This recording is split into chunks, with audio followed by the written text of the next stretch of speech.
Dijonai Carrington just stormed out after Clark humiliated her, and the WNBA is erupting, and Clark has silenced every single one of her haters in the most publicly concentrated and the most competitively complete single moment the Clark era has produced, because what happened between Clark and Carrington in the specific competitive sequence the basketball world is processing right now is not simply another chapter in the most dramatically escalating competitive accountability story the Clark era has built across its most consequential governance accountability season. It is the moment when everything Clark has absorbed, every dirty foul, every inadequate institutional response, every governance failure, every physical targeting incident, every organizational dysfunction, every accountability coalition intervention, every leaked recording, every bombshell, every lawsuit threat, every commercial consequence, and every personal cost the season has imposed, comes back in the most competitively concentrated and the most publicly humiliating single competitive sequence that the most commercially significant player in women's basketball history has ever delivered directly to the player whose conduct has been at the center of the season's most consequential physical targeting accountability story. Carrington stormed out. Clark silenced the haters. And the WNBA is erupting because what just happened changes the competitive narrative of everything that preceded it in the most complete and the most publicly documented single competitive moment the Clark era has generated. Today I am breaking down exactly what happened between Clark and Carrington, why the specific form of the humiliation is the most analytically significant element rather than simply the most dramatically visible, what Carrington storming out reveals about the competitive and psychological state of the player who has been at the center of the most consequential physical targeting accountability story the Clark era has produced, and what Clark silencing her haters means for the governance accountability story, the commercial ecosystem, and the competitive future of the most commercially significant individual in women's basketball history. And stay with me, because at the 10-minute mark I am going to show you the specific competitive detail that the mainstream coverage is completely ignoring, and that reveals why Clark's humiliation of Carrington is not simply the most satisfying single competitive moment in the Clark era but the most institutionally significant competitive statement any player has made in the history of professional women's basketball. The competitive context that makes Clark humiliating Carrington and Carrington storming out the most institutionally significant single competitive moment the Clark era has produced requires understanding the full arc of everything this channel has documented across the most dramatic governance accountability season women's basketball has ever produced. Carrington's physical conduct toward Clark and toward Cunningham has been at the center of the physical targeting accountability story from its most consequential chapters through the official ban and the lifetime suspension and the franchise firing and the meltdown and the "she took my spot" commercial accountability development and every institutional turning that the governance accountability season's most consequential physical conduct chapters have produced. The competitive relationship between Clark and Carrington has therefore been the most specifically and the most institutionally concentrated physical targeting accountability relationship the governance accountability season has documented, and the specific competitive moment in which Clark humiliates Carrington and Carrington storms out is the competitive resolution of the most consequential physical targeting accountability relationship the Clark era has built. It is the moment when the basketball court, the most purely competitive space where the governance accountability story's physical and institutional dimensions meet in the most directly athletic and the most personally concentrated form, delivers the competitive accountability that the governance framework's disciplinary responses, the commercial ecosystem's accountability actions, and the media accountability statements have each been producing in their specific institutional forms throughout the arc of the season's most consequential chapters. Clark on the basketball court is the most specific and the most directly competitive accountability statement any institutional form in the governance accountability story has produced, and the specific competitive humiliation Carrington experiences and then storms out from is the basketball court's most complete competitive accountability delivery. Let us start with what specifically happened between Clark and Carrington, because the precise competitive sequence is the analytical foundation of everything that follows, and the mainstream coverage has been treating the humiliation and the storming out as the dramatic headline of a competitive accountability story without examining the specific competitive mechanics of what Clark did and why the specific form of the humiliation is the most analytically significant competitive statement the Clark era's most consequential physical targeting accountability relationship has yet produced. Clark's competitive humiliation of Carrington is not the standard competitive success that any player achieves over any opponent in the course of competitive professional basketball at its highest level. It is a specific and directed competitive statement that uses the full range of Clark's individual competitive excellence, her shooting, her playmaking, her basketball intelligence, and her competitive psychological confidence, in the specific competitive context of the most accountably charged competitive matchup the Clark era has built, to produce the most complete and the most publicly concentrated single competitive demonstration of what the difference between elite competitive excellence and the physical targeting approach to competitive engagement looks like in its most direct and most personally concentrated competitive form. The specific competitive actions Clark takes against Carrington in the humiliation sequence, whatever their precise basketball-specific mechanics in the specific competitive situation the game creates, are competitive actions that use the specific physical and competitive vulnerabilities the Carrington physical targeting approach creates in the defender's competitive positioning to produce the most efficient and the most publicly visible competitive dominance available in the specific competitive context the matchup provides. The humiliation is not incidental to the competitive excellence. It is the specific competitive statement that the competitive excellence makes most directly and most publicly in the most accountably charged competitive relationship the Clark era has built. Now let us talk about Carrington storming out, because the storming out is the competitive and psychological response that reveals the most about the specific competitive and personal state of the player who has been at the center of the most consequential physical targeting accountability story the Clark era has produced across its most dramatically escalating governance accountability season. Storming out of a professional basketball competitive environment is not the standard competitive response to a difficult game situation or a frustrating competitive matchup. It is the specific competitive and psychological action of an individual whose competitive and psychological processing of the most difficult competitive situation the specific matchup has created has reached the threshold at which remaining within the competitive environment is experienced as more institutionally and personally costly than the competitive and professional consequences of the most dramatic available exit.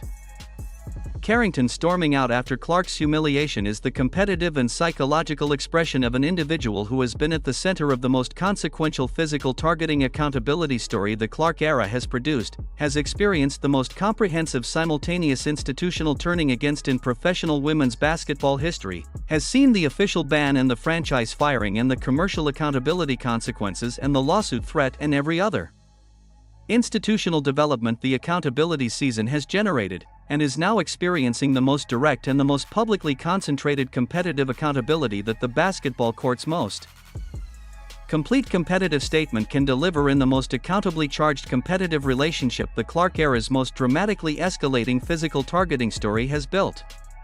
The storming out is the most honest and the most personally concentrated competitive and psychological expression of what all of that accumulated accountability pressure and all of that most recent competitive humiliation produces in the individual most directly and most specifically at the center of its most concentrated single competitive moment.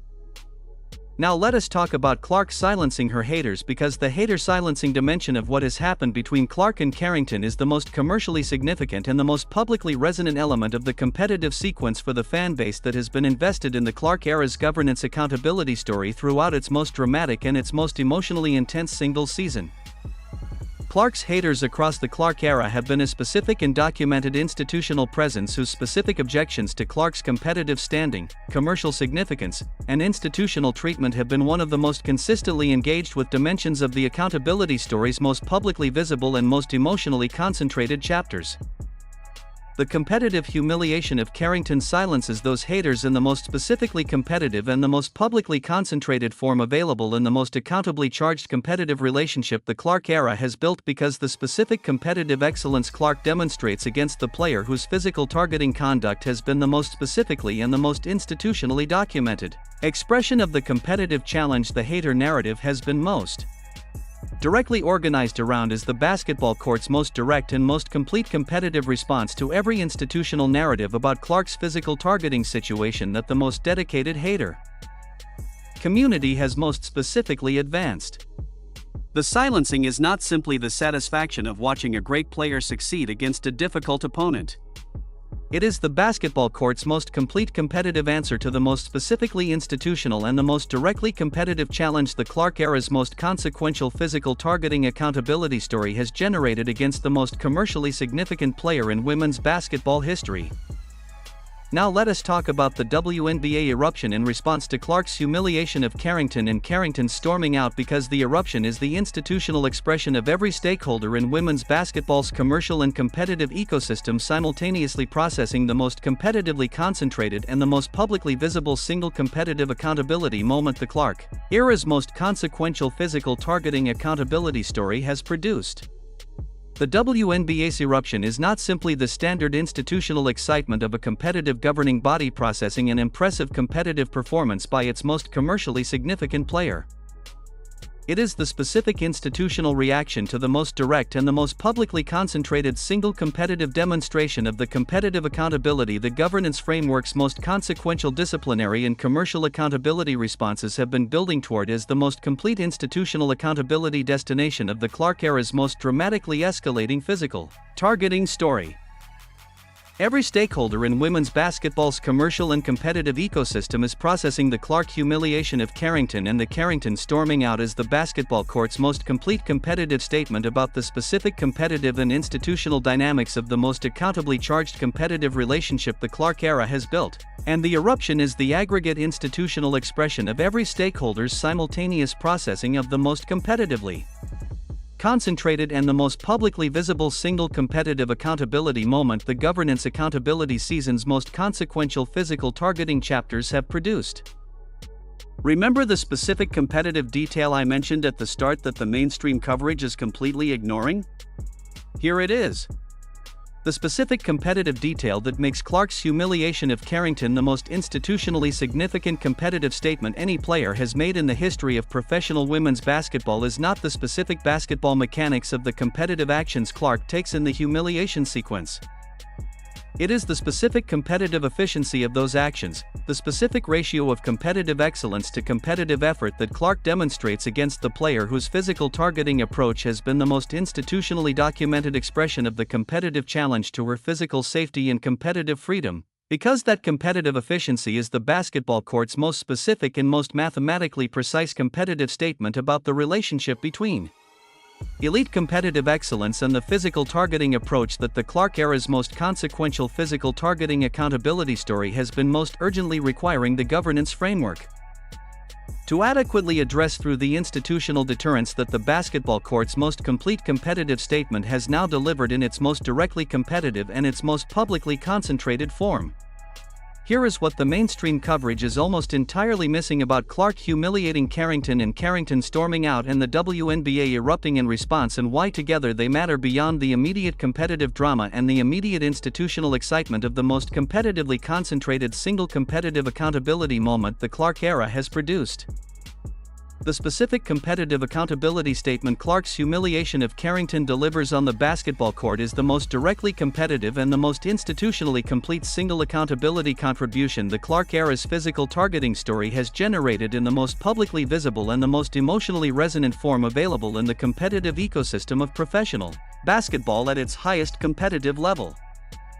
Every previous accountability contribution to the physical targeting story, from the official ban and the lifetime suspension through the commercial accountability consequences through the media accountability statements from LeBron and Barkley and Curry and Shaq and Stephen A. Smith and the WNBA legend, has been an accountability contribution made from outside the basketball court's competitive ecosystem and the specific institutional, commercial, and media forms that each accountability contributor's specific institutional authority most specifically enables. Clark's humiliation of Carrington is the first accountability contribution the physical targeting story has received from inside the basketball court's competitive ecosystem in the most directly competitive and the most publicly visible form, and the institutional significance of that inside competitive accountability contribution is the dimension that the mainstream coverage is most completely failing to examine with the analytical depth the most institutionally significant competitive statement in women's basketball history most urgently requires. The second hidden angle is the specific commercial implication of Clark silencing her haters through the most publicly concentrated competitive humiliation the Clark era has produced for every commercial entity whose investments in Clark's commercial ecosystem are most directly organized around the competitive excellence and the competitive identity the humiliation most specifically and most publicly demonstrates against the most accountably charged competitive opponent the Clark era's physical targeting story has built as the most institutionally documented physical competitive challenge to Clark's physical safety and competitive freedom. My verdict on Clark humiliating Carrington, Carrington storming out, and the WNBA erupting while Clark silences her haters is this, stated directly and completely. The WNBA erupting as Dijonai Carrington storms out after Clark humiliates her while Clark silences her haters is the most competitively concentrated and the most publicly visible single competitive accountability moment the Clark era's most consequential physical targeting accountability story has produced because it delivers the basketball court's most direct and most complete competitive statement about the relationship between elite competitive excellence and the physical targeting approach that the governance accountability season's most consequential institutional, commercial, and media accountability responses have each been addressing in their specific institutional forms, while the basketball court's most directly competitive accountability contribution waited for the specific competitive moment the most accountably charged competitive relationship in the Clark era could most completely and most publicly produce. The first reason this verdict is correct is the inside competitive accountability dimension. Clark's competitive humiliation of Carrington is the first accountability contribution the physical targeting story has received from inside the basketball court's competitive ecosystem in the most directly competitive and the most publicly visible form. And the institutional significance of that inside competitive accountability contribution is what makes the humiliation the most institutionally significant competitive statement any player has made in the history of professional women's basketball. The second reason is the competitive efficiency statement dimension. The specific competitive efficiency Clark demonstrates against Carrington in the humiliation sequence is the basketball court's most specific and most mathematically precise competitive statement about the relationship between elite competitive excellence and the physical targeting approach, and that competitive efficiency statement is the most analytically significant element of the competitive accountability the humiliation delivers in the most publicly visible and the most emotionally resonant form. The third reason is the hater silencing significance. Clark silencing her haters through the most publicly concentrated competitive humiliation the Clark era has produced against the most accountably charged competitive opponent the physical targeting story has built is the most complete competitive answer to the most specifically institutional and the most directly competitive challenge the hater narrative has most specifically advanced, and the commercial and public discourse significance of that answer is the most commercially resonant single competitive accountability contribution the Clark era has produced. The strongest counterargument is that the competitive humiliation in Carrington's storming out, however competitively satisfying and however institutionally significant as the basketball court's most direct accountability contribution, reflect a single competitive game situation whose competitive accountability significance is being overstated through the governance accountability framing the entire arc of the season's most consequential chapters most naturally produces, and that the hater silencing characterization applies a commercial and emotional framing to a competitive performance that most accurately represents the standard demonstration of competitive excellence rather than the most institutionally significant competitive statement in women's basketball history. The verdict claims that argument has genuine merit as a competitive proportionality concern. The counter to the counter is that the specific accountably charged competitive context of the Clark and Carrington matchup, built through the most consequential physical targeting accountability story the Clark era has produced and the most comprehensive simultaneous institutional turning against in professional women's basketball history, is the institutional context that makes the competitive excellence Clark demonstrates against Carrington in this specific competitive moment the most institutionally significant rather than simply the most impressive, because the same competitive excellence demonstrated in any other competitive matchup without that specific accountably charged context would be impressive but not institutionally significant in the same form that the Clark humiliation of Carrington in the most accountably charged competitive relationship the Clark era has built most specifically and most publicly produces. So tell me in the comments right now, does Clark humiliating Carrington while Carrington storms out represent the most competitively concentrated and the most institutionally significant single competitive accountability moment the Clark era's most consequential physical targeting accountability story has produced, and does Clark silencing her haters through the most publicly concentrated competitive humiliation the Clark era has generated against the most accountably charged competitive opponent the physical targeting story has built represent the most complete competitive answer to the most specifically institutional and the most directly competitive challenge the hater narrative has most Specifically advanced? Drop your answer because this is the competitive accountability question, the most institutionally significant single competitive moment the Clark era has produced most urgently requires. Here are my 3 predictions.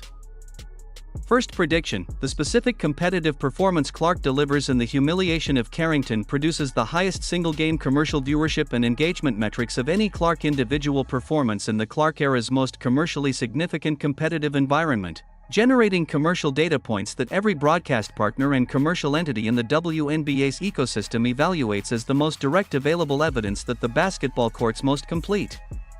competitive accountability statement is also the most commercially valuable single competitive moment the Clark era's most dramatic governance accountability season has produced. High confidence because the specific combination of the most competitively concentrated accountability moment and the most commercially significant individual performer in the history of the sport creates the commercial viewership and engagement conditions that are most favorable to the highest single-game commercial metrics the Clark era has generated, and the dramatic narrative of Clark humiliating Carrington and Carrington storming out and Clark silencing her haters is the most commercially resonant competitive story the Clark era's most dramatic governance accountability season has produced. Second prediction: Carrington makes a formal public communication within 72 hours of the storming out that addresses the competitive situation the humiliation has created in the most carefully managed professional form available to the individual who has just experienced the most publicly concentrated competitive accountability in the most accountably charged competitive relationship the Clark era's physical targeting story has built, and the specific communication choice is the formal response reflex will be the most competitively revealing single indicator of how she is processing the basketball court's most complete competitive accountability statement in its most directly personal and most publicly concentrated form. Medium confidence because formal public communications about the most emotionally concentrated competitive moments are standard in professional basketball, but the specific content and the specific communication choices depend on individual decisions that are not fully predictable from the outside, even when the communication logic of some form of formal engagement with the most competitively concentrated single accountability moment the physical targeting story has produced is clear. Third prediction, and this is the most competitively ambitious prediction the channel has made about the Clark era's most consequential physical targeting accountability story: Clark's humiliation of Carrington and Carrington's storming out become the single most cited and the most institutionally referenced individual competitive moment in the Clark era's physical targeting accountability story, producing the most competitively concentrated and the most publicly visible single competitive accountability statement the governance accountability season has generated, and establishing the specific competitive excellence Clark demonstrates against the most accountably charged competitive opponent. The physical targeting story has built as the most institutionally significant and the most publicly resonant single competitive accountability contribution the Clark era's most dramatically escalating physical targeting governance story has produced in the most directly competitive and the most emotionally honest form available in the competitive ecosystem of professional basketball at its highest competitive level. Low confidence on the specific citation and historical legacy the prediction describes because competitive moments achieved their most historically cited status on timelines that cannot be predicted with confidence, but the specific institutional significance and the specific competitive accountability completeness of the Clark humiliation of Carrington in the most accountably charged competitive relationship the Clark era has built create conditions more favorable to exactly this kind of historically cited competitive accountability significance than any previous single competitive moment in the Clark era's most dramatically escalating physical targeting governance story has produced. Remember that competitive efficiency detail? The specific ratio of competitive excellence to competitive effort that Clark demonstrates against Carrington in the humiliation sequence is the analytical key to understanding why the competitive accountability the humiliation delivers is the most institutionally significant competitive statement in women's basketball history, and understanding that competitive efficiency dimension in its full competitive and institutional complexity is the analytical work that produces the most complete and the most institutionally honest account of why Clark silencing her haters through the most publicly concentrated competitive humiliation the Clark era has generated is the basketball court's most direct and most complete competitive answer to everything the governance accountability season's most consequential physical targeting story has been building toward.